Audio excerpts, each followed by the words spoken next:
Good day, Ma'am and Sir. Thank you for this opportunity to introduce myself. My name is April Baloran, 37 years old from Cagayan Valley, Philippines. I am married and blessed with one son, with 16 years of age. My husband is a fisherman.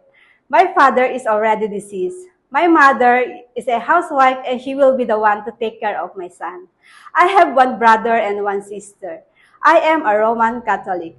I am a college graduate in computer science. My work experience, I work as a housemaid here in Philippines for 4 years. I serve 4 family members, 1 couple and 2 children. My main duties are maintain the cleanliness of the house, washing and ironing of clothes, marketing, and taking care of children. Ma'am, sir, this is my first time to work as domestic helper in Hong Kong. I am a fast learner, trustworthy, hardworking, patient, and loyal.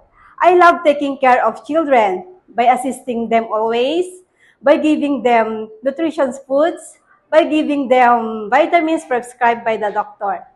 To my future employer, hoping for choosing me as one of your domestic helper. If you ever hire me, ma'am, sir, I promise I will do my best. I will treat you as my own family, and I will finish my contract with you. Thank you for your time. See you soon, ma'am and sir.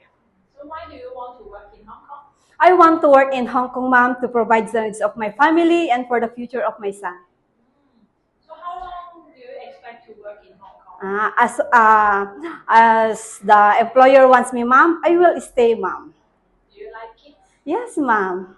Can you show me how to sing a song for kids?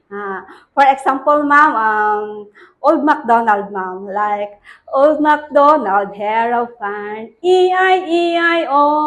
At on his farm he had some pigs, E-I-E-I-O. And a pig thing here and oink oink here, one pointed every point, and Old MacDonald had a farm, E-I-E-I-O, like that, ma'am. Thank you. Welcome, ma'am.